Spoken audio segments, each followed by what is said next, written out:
Welcome to Peter and Phil's Courageous Conversations, a podcast addressing race relations and social issues in hopes that you'll be inspired to do the same. Now, let's begin our conversation with your hosts, Dr. Peter Weinstein and Dr. Philip Nelson.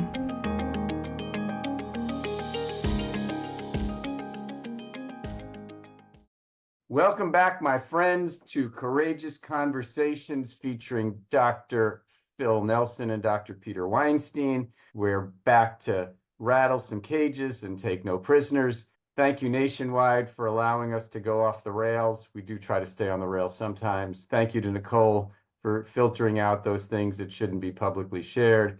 And thank you, Dr. Nelson, for steering the ship sometimes off of a cliff, but we always get safely to the bottom.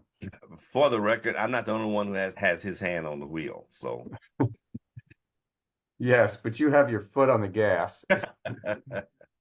So here we are. We're at the end of Black History Month, and I think it's been great to see all of the efforts that have been out there to recognize the wonderful contributions of people of color and the history. I think it's great to look at people like Frederick Douglass, Harriet Tubman, and many of the others who have contributed to the legacy of the Black people in the United States. And I'm not sure that it gets enough headline news, especially in the light of the world that's going on around it. But Phil, I mean, to the best of my knowledge, and I'll plead a little bit of white privilege, I guess. I don't remember Black History Month growing up.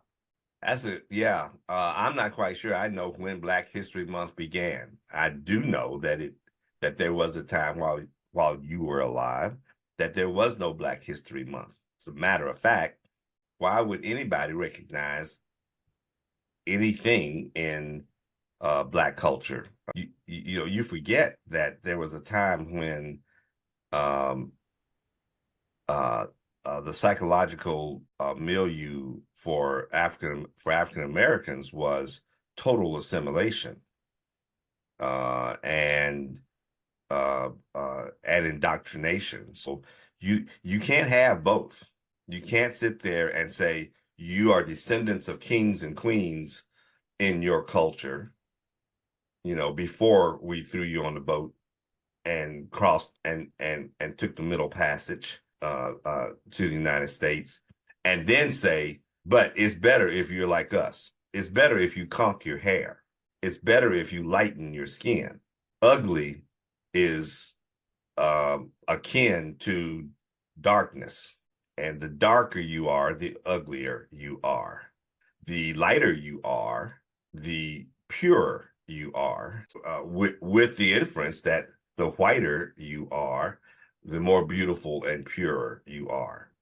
You can't have a Black History Month when you're promoting those types of values. And so this is, I find it funny that you're searching your memory for Black History Month in your earlier years, in your youthful years, when it doesn't make any sense. It's counterproductive to the societal norms of the time. And the fact that Black History Month was a product of self-recognition of race. It was an outcropping from I'm Black and I'm proud, which was a totally in-your-face response to that total domination that a culture had to erase or unburden themselves of. It was more than the physical shackles of slavery that we suffered from, but the emotional and psychological shackles of ineptitude, and even today, ours is that we get to promote Black history for 1 month and promote accomplishments that affect our lives every day, and yet it's almost heretical. It's almost heretical to criticize the dedication of a month to Black history, when now there's movements in some states to allow people to be sued if they use the word racist as a characterization of somebody. In my mind, it's just um, uh, parallel to those efforts to squash history to begin with, to squash the non-sterile American story. It means that's So besides racking my brain, I went online to get some history. And Black History Month kind of started in 1915 from Carter Woodson and the creation of the Association for the Study of Negro Life and History. You remember that association, Phil? nope. Okay. How do I remember you? Were you born then? No. Oh, okay. The first National Negro History Week was in 1926. And I know neither of us were there for that. And where was that? And by whom? And who promoted that? The Association for the Study of African American Life and History sponsored a National Negro History Week in 1926, choosing the second week of February to coincide with the birthdays of Abraham Lincoln and Frederick Douglass. So it inspired schools and communities nationwide to organize local celebrations, establish clubs, host performances, and lectures. Negro History Week. Now, by the late 1960s and the Civil Rights Movement, the Negro History Week had evolved into Black History Month on many college campuses. And then in 1976, our esteemed President Gerald Ford officially recognized Black History Month, calling upon the public to seize the opportunity to honor the too often neglected accomplishments of Black Americans in every area of endeavor throughout history. So there you go. Black History Month goes back to 1976, and we've been celebrating ever since. Now, here's my next question. Do you know what March is? No. I did not. My sister's birthday. Yep. My daughter's birthday. March is Women's History Month. And when was it started? I haven't gotten to that part yet. It's interesting that we have a Black History Month followed by a Women's History Month. And it started out as National Women's History Week in 1980. Jimmy Carter started it. So we started the Black History Month before we started the Women's History Month. I don't know what April is, but it is interesting to see, because I was not aware that we had a Women's History Month as well. Were you aware of that? I was not, but I find it perplexing that we would rather balkanize history instead of teach it appropriately. Yes. We're going to use the word history, but we're not going to teach history. Right. We'll specialize our histories by a month and then ignore it the rest of the year.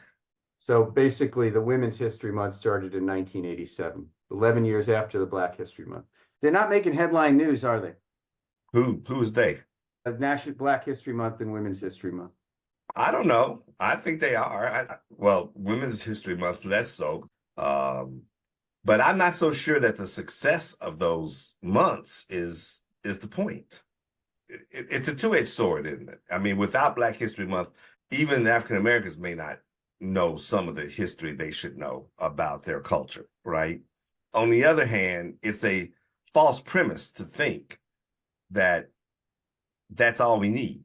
It's a false premise to think that we can obliterate ignorance, prejudice, bias in history by giving each segment of the population a month or a day. By the way, it continues. I did a little bit of research while you were speaking. April, Arab American Heritage Month. In America. In America. Yes. Okay. May, Jewish American Heritage Month. June, Asian American, Native Hawaiian, and Pacific Islander Heritage Month. So we have a bunch of these. In July, well, there's also a military appreciation and national veterinarians and military family months. So we do have a whole variety of different months. Pride Month is June as well. That I will plead ignorance to. Well, I'm all for every culture being able to promote the contributions of its culture to human progress or lack of progress. Right. Right? I'm all for that. I just want to take all those months and come up with a history book to help our children understand how we got here so that we don't repeat those mistakes. And there's only so much time in a day, right? And so some things are going to have to be left out. And that's where cultural specific perspectives are important, So I'm not saying it's not necessary.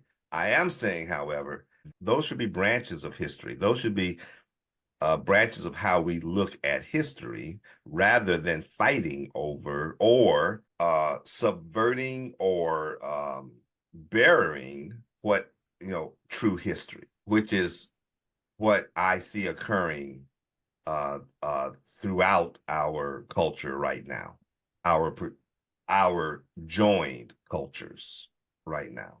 Yeah, it's interesting because it goes back to some of the conversations we had from 4 years ago when I said we were going backwards, because we have had so much intense history in the last 40 years that it has in many cases made the history prior to that fade. And, I go back when I was in high school, the last part of history in high school, and maybe even to a degree in college, was the Vietnam War. And that got, lightly covered from that standpoint. And of course, the history that you were taught in the South and the history that I was taught in the North were a bit different as well. How can we have two histories about the same event? I guess you can watch two different TV stations and get histories of the same event that happens the same day at the same time, just to how it's reported, right? Have you heard Trump's version of how he got indicted for taking all those national documents to his house? I have heard it, but if you want to tell me what you've heard. So the last time I heard it, he was an interview for Fox News, and he said that he would have turned over all of those documents had they given him the chance. That they asked him for the documents, they were talking, and then all of a sudden they raided his house. That's one version of history. Right. And he made it sound as if they jumped the gun. We were talking, and then all of a sudden they showed up. There was no timeline in that version. There was no indication that they'd been talking for almost 2 years about sensitive documents that he denied he had. He never said that. That he turned over some and then said he didn't have any more. He never said that either. So why are you so bewildered by the fact that there are two versions of history or more than one version of history? I guess I shouldn't be, Because but all you have to do is lie to create another version. well, this goes back to some of our conversations as to where do we get real news? I know. So where do we go to get real history? No, I can't answer that question because the answer requires a little work, Okay. not just memory, not Right. just biased memory. It requires a little work. That's what historians do, and yet we tend to diminish the importance of certain disciplines because we don't want to do the work. We'd rather accept what our parents told us as gospel or what our newfound friends have told us as gospel or what our party has told us.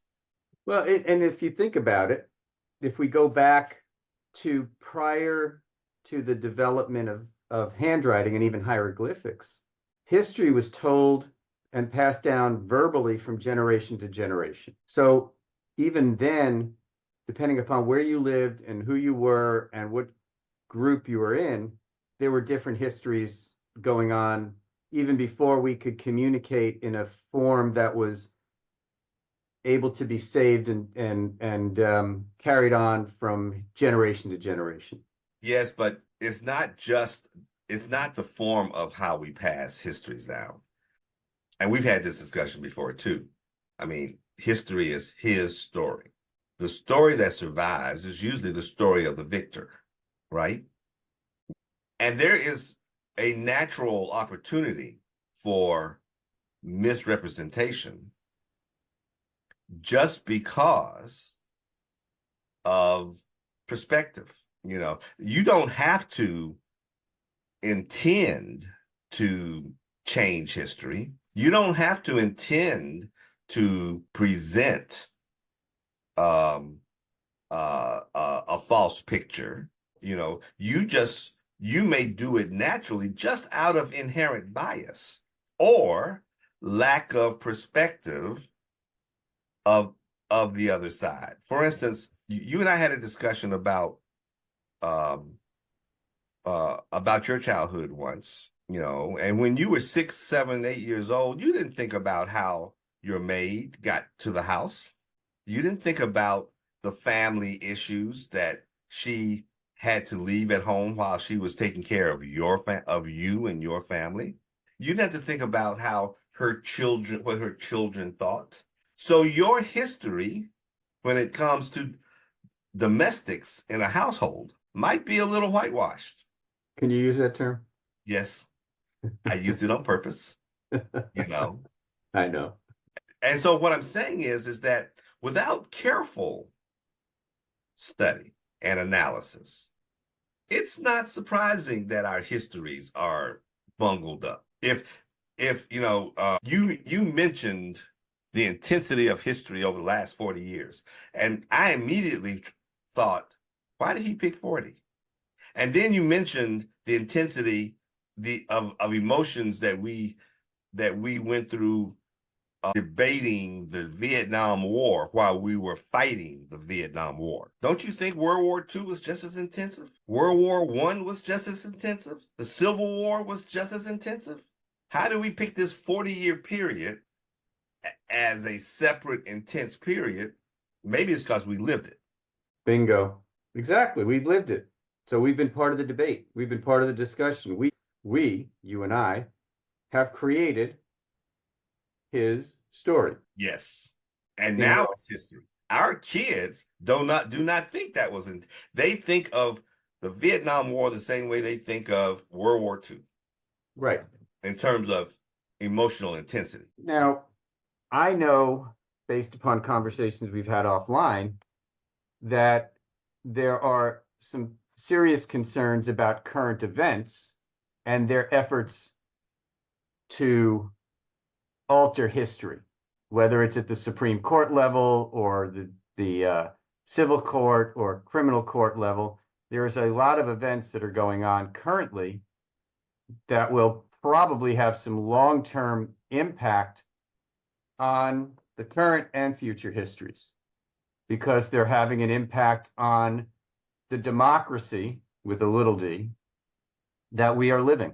And so it is interesting to watch how, as we go through history, there are efforts to impact history. And it used to be that we would use the Bill of Amendments to the Constitution or updates in laws. But now there's a whole bunch of other legal and congressional efforts to change the present, to ultimately change the history. I'm not sure we can make that kind of a broad swath here with and be consistent with our discussion of history. Okay. I'm reluctant to bring in, first of all, we have temporal challenges here. We're in the present, right? Right.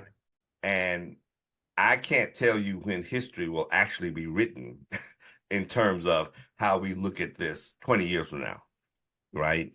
Right now, I think you seem to be referring to one man's effort to stay out of jail and his and his story in order to stay out of jail may seem to be working. But whether he actually impacts history with his story or not remains to be seen. And so I'm reluctant to bring that into this discussion about history, understanding that it could go either way. I get that, right? But that's not this discussion. This discussion really is it better for society to be faithful to history, to as true a picture of history as we can muster, right? I submit that we would have been a lot better off if the South had just conceded they lost the Civil War and worked from there. It's instead of segregating schools, and then secondly, changing the historical perspective in order to protect Southern pride and white pride. And as a result, we are still fighting the battle. Now, for some, that was the intent. I'm from the South. I've heard the phrases. The North may have won the war, but we're going to win the peace, which means the battles are ongoing. And if winning the peace means taking out everything that is embarrassing or can be viewed negatively about Southern culture out of history so that Southern descendants can be proud of their culture, then that does nothing but prolong the sentiments that lead to avarice and bias and selective behaviors that result in prejudice. Well, I mean, there's always concerted efforts to rewrite history, demean history, ignore history. Look at Putin's recent view. Yeah. Where he actually stated that Hitler politely asked Poland to give up Dunst. Yeah. And since they didn't, he was forced to invade. Well, we've got a world of people out there who think we've never landed on the moon, and there is a large group of Holocaust deniers as well. So the concept of documented history, I guess, sets us up for debate, doesn't it? Because there are those who will believe in it and those who will not. Well, I'm not so sure that that's a debate. I guess the concept of documented history is the concept that says we have proof. Right. You still don't have to believe it. Right. Okay. That's different. Okay. You mentioned the hieroglyphs. Right. There are people who may believe that the Egyptians couldn't write, despite the fact that we have evidence that they could. Just because I profess to believe something does not dismiss the proof, but it does give you a premise to get a horde of followers who choose to believe something that fits their ideology or allows them to act selfishly or to act in their own best interests. It is difficult to maintain an egalitarian approach for everyone. It is difficult to put yourselves in another man's shoes and then understand it. Everybody understands the experiment that was held where a focus group was shown a videotape of a man taking bread and milk and eggs out of a grocery store without paying for it. And when they were asked, what do we do with this guy? The response was, put him under the jail. He clearly has no respect for law and order, right? Then they said, well, what if we told you that he lost his job 6 weeks ago and his insurance just ran out and he has 3 kids at home, and they haven't eaten for 3 days. Then the response changed. Oh, then we need to help this man. We need to show him where he doesn't have to steal. There are places he can go to get free food. But that's a change in perspective. But we're more likely to believe the worst of people when we don't know anything about them. Well, it's like those studies where people in one room and they're shocking people in another room, and they don't, as long as they don't know the people, they don't mind turning up the shock level if when they hear the screams and everything else. There's So when we have a propensity to do that, then when somebody tells us that they're sending us, they're prostitutes, they're criminals, they're rapists, first of all, that even the phrase captures you. The phrase says this is an organized invasion. That country, I don't know which country we're talking about, but that country is sending the people they don't want. And yet our conscious mind also knows that these individuals face dangers of riding on top of trains and being personally harmed in order to get here. And many of them are carpenters, just like Jesus was. But we'd rather believe that description because now it allows us to protect the border with fidelity. what you're talking about is the second component of his story, the story. Yes.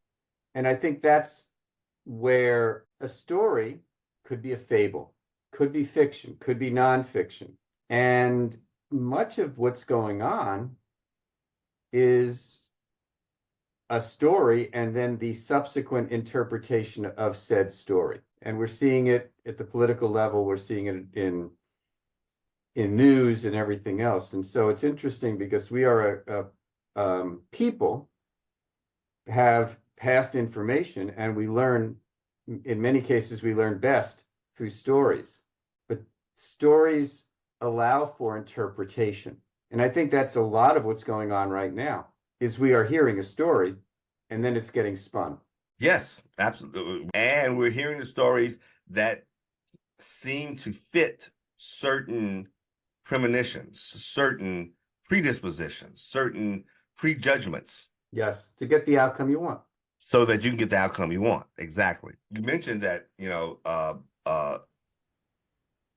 these stories that we talk about, no one asks for the data to support it. No one wants to scratch too deeply, and there's a reason for that, because as we've said quite frequently, it's complicated. It's so complicated that nobody wants to talk about the border and the border issues along with global warming.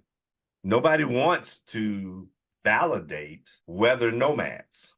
Now, you might be able to use that term in Africa, but you cannot use it here. Here, there are very few reasons that seem to be popular and acceptable, right? And those reasons usually include presidential malfeasance and organized expulsion of unwanted characters from a particular country, or the bottom line is they want what we have. Which is a story. Which is a story. Because, and it goes back to some of the things we've been talking about, do we have data? Do we have fact? Do we have something to support the story? Yes, we have 1,000 people outside the border trying to get in every day. That is a fact. Now, I can twist that fact any way I want. Well, correct. Then it becomes fiction. Exactly. Except to those who believe that fiction is a fact. You can laugh, but it's true, right? I'm not laughing at you. I'm laughing. Right. I'm laughing because you that was in some way morbidly humorous.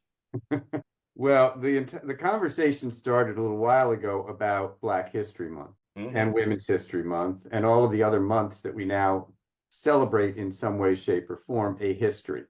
And I think we've come to the conclusion that the part of history that is real is the story. And I don't mean real in the sense that it's factual, but that's what history is all about. It is telling stories. So I'm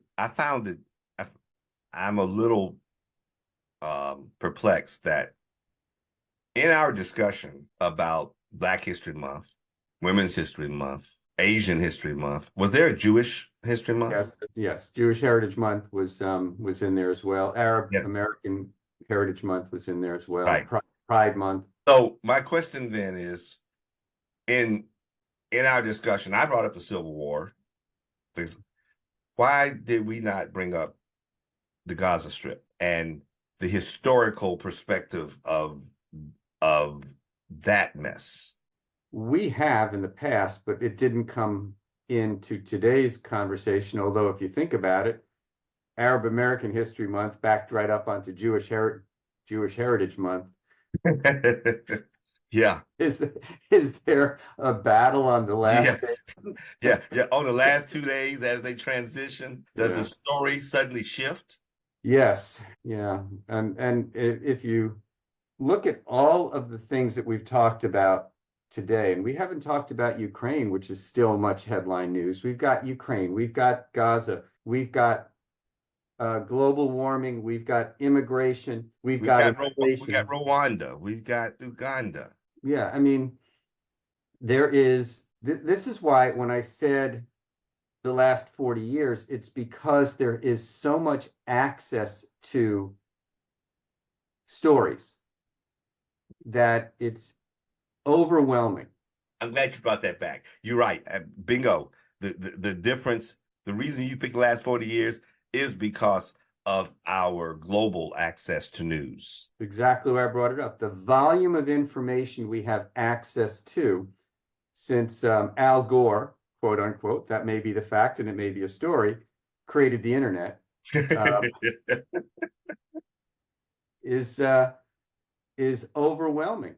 And it makes it much harder to separate, and I'll use a quote my dad used to use, it's very difficult to separate the fly shit from the pepper. Yeah, but I don't think that has anything to our inability to separate fly shit and pepper is not related to the amount of information or even the availability of that information. I think that we have always had problems trying to figure out who hit who first. Chicken and egg? I mean, you've had children. Mm-hmm. When they come to you from the other room, both of them crying, it's difficult. You end up spanking them both or telling them to stop, hoping that'll do it.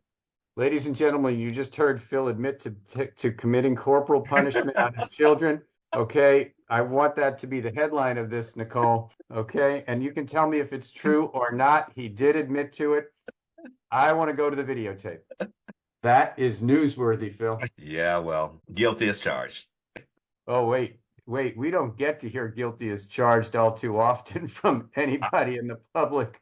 I know. No, I think we have so much information and it's very difficult to sort it out. And with all of the different social media platforms, all of the different TV networks, all of the different news components, it really is overwhelming in terms of taking that information and translating it into knowledge. I do think I feel badly for the millennials, the Gen Y, the Gen Z, because they are part of these digital natives who are so overwhelmed and inundated with TikToks and Instagram posts and Facebook and everything else on top of the news. Well, I think you just stated yourself again. Our generation sees the news as sacrosanct. I think digital natives see the news as everything. I also, and this is and this is a belief now. This is a personal belief. I also believe that there is a segment of the digital population that is able to sift through the various sources of news and come up with what they're comfortable with in saying, I did my due diligence. And the fact that they're trying is encouraging to me. All right. I once was of the opinion that they were just buying into it, but I've had more than one discussion, more than 15 discussions with what I'm going to term digital natives. And I feel fortunate that I I I have been on campuses all of my life. So young people help keep me young. But I have exchanged views where I've seen graduates, some of my graduates who are more than young adults now, that I respect because of their business acumen and their accomplishments, etc., who talk about the discussions they have with their parents. And honestly, it seems in those discussions just the opposite, that it's our generation that gets focused on Fox News. It's our generation that either is going to listen to Dan Rather or somebody else, or going to opine and miss uh what's his name, Walter Cronkite, yeah. Because we want those simple days back, because we're too lazy to do what we now know what we have to do, right? And maybe that makes us much more susceptible. We're so used to finding that champion that we were trained wrong, that we're the ones who look. That's why we might follow a certain enigmatic antichrist um, uh, uh, down the road, simply because that's the one that makes us feel comfortable. Okay, I'm going to wrap this up, and I'm going to challenge you. Again? Always. 30 years from now, I you're looking quit. back. You're already unemployed. Can you quit unemployment? I tried. 30 years from now, you're given a minute to summarize the history of the world in 2023, 24. What are you going to say? I'm going to say that in 2023, 24, the world was in the same situation, in the same condition that it was in 1945. Post World War II. Okay.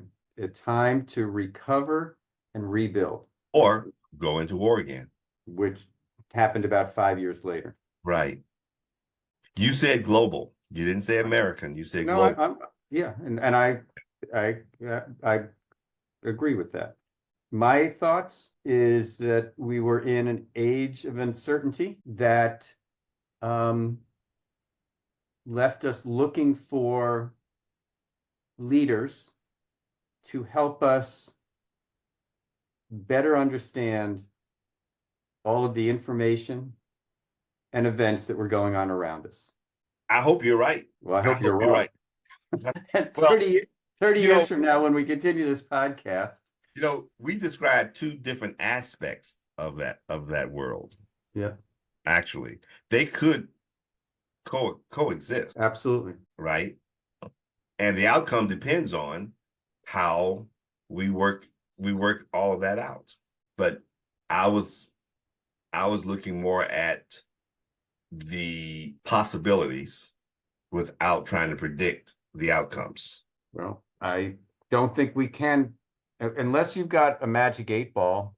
I think that my takeaway is really about the story component, and that we should all be eager to learn and listen to the different stories and never stop asking questions. I think that's part of what we need to continue to do is to learn how to ask questions.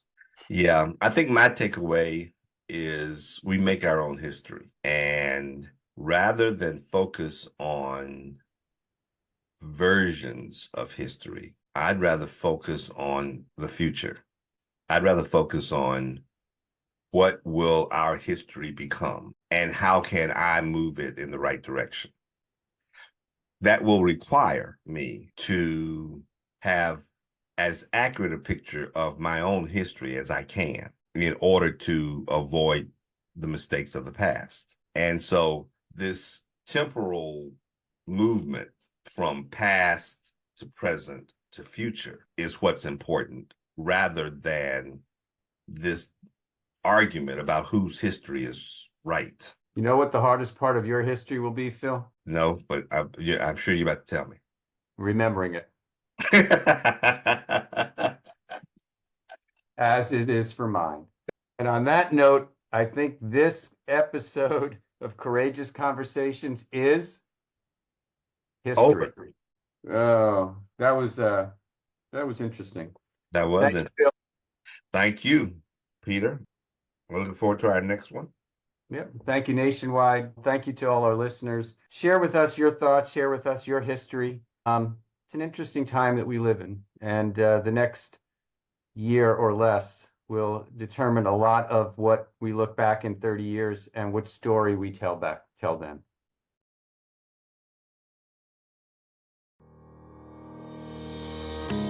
Thank you for joining us for another Courageous Conversation. Be sure to follow us and check back next week for more.